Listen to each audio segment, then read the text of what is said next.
The Cotonou Agreement is a treaty between the European Union and the African, Caribbean, and Pacific Group of States (ACP) countries.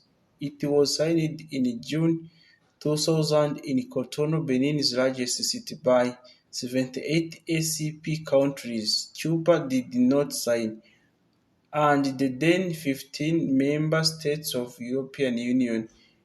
In It entered in force in 2003 and was subsequently revised in 2005 and 2010. The aim of the Cotonou Agreement is aimed at the reduction of eventual eradication of poverty while contributing to sustainable development and to the gradual integration of ACP countries into the world economy. The revised Cotonou Agreement is also concerned with the fight against impunity and the promotion of criminal justice through the International Criminal Court. The Cotonou Agreement replaced Lomé Convention, which have been the basis of ACP-EU development cooperation since 1975. The Cotonou Agreement, however, is much broader in scope than any previous arrangement has ever been. It is designed to last for a period of 20 years and is based on four main principles. One, equality of partners and ownership of development strategies. In principle, it is up to ACP states to determine how their societies and their economy should develop. Participation. In addition to the central government as the main actor, partnership under the Cotonou Agreement is open to other actors. For example, civil society, the private sector, and local governments. Dialogue and mutual obligation. The Cotonou Agreement is not merely a pot of money. The signatories have assumed mutual obligation, e.g., respect for human rights, which will be monitored through continuing dialogue and evaluation. Differentiation and regionalization. Cooperation agreement will vary according to each partner's level of development, needs, performance, and long-term development strategy. Specially, Special treatment will be given to the countries that are considered least developed or vulnerable, landlocked or island states. The Cotonou Agreement wishes to give a stronger political foundation for ACP-EU development cooperation. Therefore, political dialogue is one of the key aspects of the arrangements and addresses new issues which have previously been outside the scope of development cooperation, such as peace and security, arms trade, and migration. Furthermore, the element of good governance has been included as an essential element of Cotonou Agreement, the violation of which may lead to partial or complete suspension of development cooperation between EU and the country in violation. It was furthermore agreed that serious cases of cooperation, including acts of robbery, would trigger a consultation process and possibly lead to the suspension of aid. A second new feature of Cotonou Agreement relates to the participation of non-state actors and local governments in development cooperation. They are now considered complementary actors to central government, who traditionally have been the key actors of cooperation between EU and the ACP countries. Although ACP government continue to be responsible for determining their own development strategy, non-state actors and the local authorities are now involved, being consulted with regard to its formation. They are furthermore provided with access to financial resources and involved in implementation. They also receive capacity building support. The Technical Center for Agriculture and Rural Cooperation ACP-EU. CTA operates within the framework of ACP-EU Cotonou Agreement with a mission to strengthen policy and institutional capacity development and information and communication management capacities of ACP agriculture and rural development organizations. This is this it does in part, though its magazine power, which is widely saturated in ACP states. The Cotonou Agreement focuses especially on the private sector as an instrument for sustainable economic development. A new comprehensive program has been introduced in Cotonou in order to support the private sector of ACP countries with new tools such as access to funding via the European Investment Bank. European Investment Bank (EIB), probably the most radical change introduced by the Cotonou Agreement, concerns trade cooperation since the first Lomé Convention in 1975. The EU has granted non-reciprocal trade preference to ACP countries. Under the Cotonou Agreement, however, this system was replaced by the Economic Partnership Agreement (EPAS), a new scheme that took effect in 2008. This new arrangement provides for reciprocal trade agreement, mean that not only the EU provides duty-free access to its markets for ACP exports, but ACP countries also provides duty-free access to their own market for the EU exports.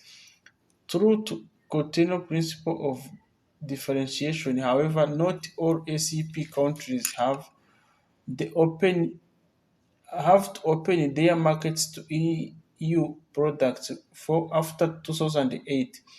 The group of at least developed countries is able to either continue operation under the agreement made in Rome or the everything but arms regulation.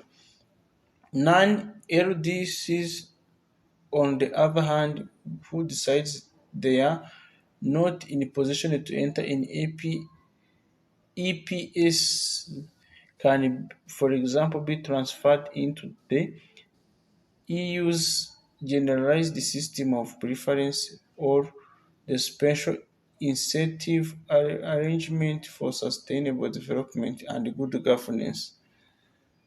The Cotonou Agreement introduced the idea of performance-based partnerships and abandons aid entitlements like fixed allocation regardless of performance. Under the new agreement, the EU can be more selective and flexible in the way it allocates and uses its development resources.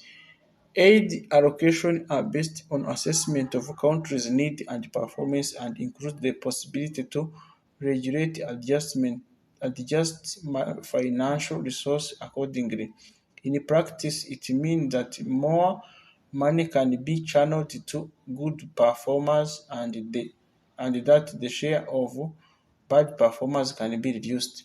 Aid is allocated to ACP countries in five-year cycle under the Financial Protocol Cotonou Agreement under the Ninth European Development Fund. 2002 to 2007, 13.5 billion euros was allocated to the ACP region.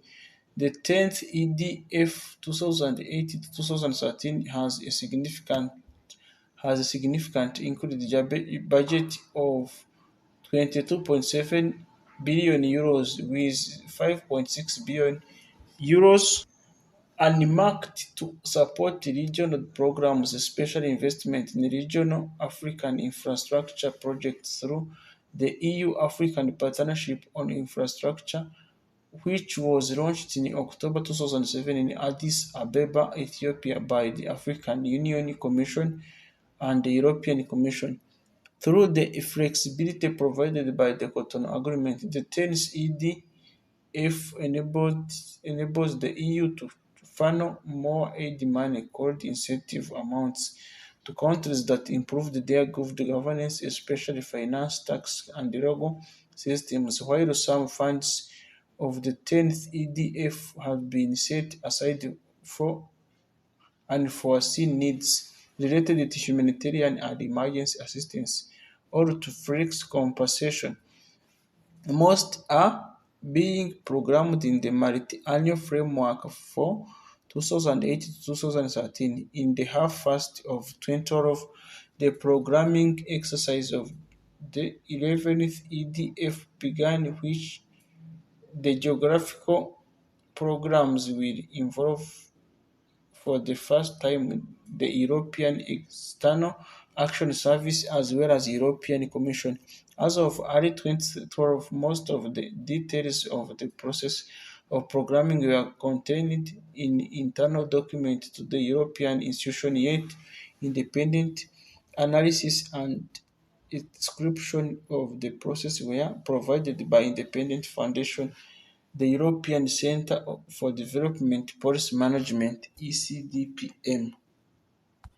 In recognizing that impunity is one of the factors that contribute to cycles of violence and insecurity, the preamble and Article 11.7 of the revised Cotonou Agreement includes a clear commitment of ACP and EU states to combat impunity and promote justice through the International Criminal Court. Since the International Criminal Court is based on principles of complementarity, the 2005 revised Cotonou Agreement innovates with obligations to ensure prosecution of the most serious crimes at the national level and through global cooperation.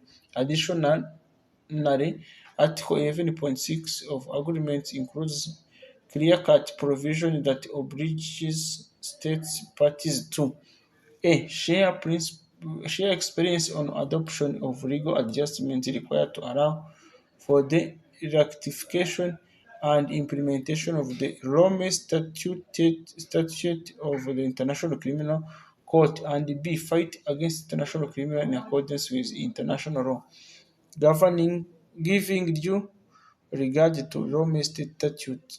The parties shall seek to take steps towards rectifying and implementing the Rome Statute and the related instrument.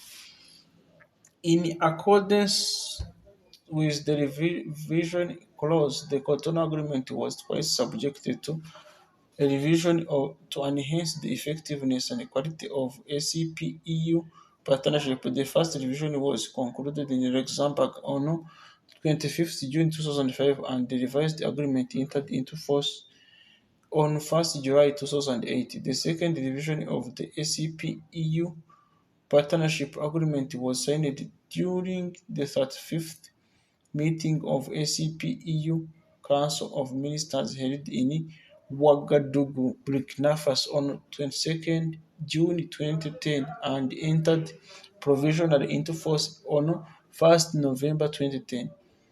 It has been argued that although the main pillars of Cotonou Agreement is poverty reduction, aid allocated to Africa under the ninth European Development Fund has had a limited impact on majority of the poor. Thank you very much for being with us today. We have focused about Cotonou Agreement, a treaty between European Union and African, Caribbean, and Pacific group of states. Thank you very much and keep following us for more videos. If you like, you can subscribe, comment, and share so that we can grow together in everything. Thank you very much and see you. Bye.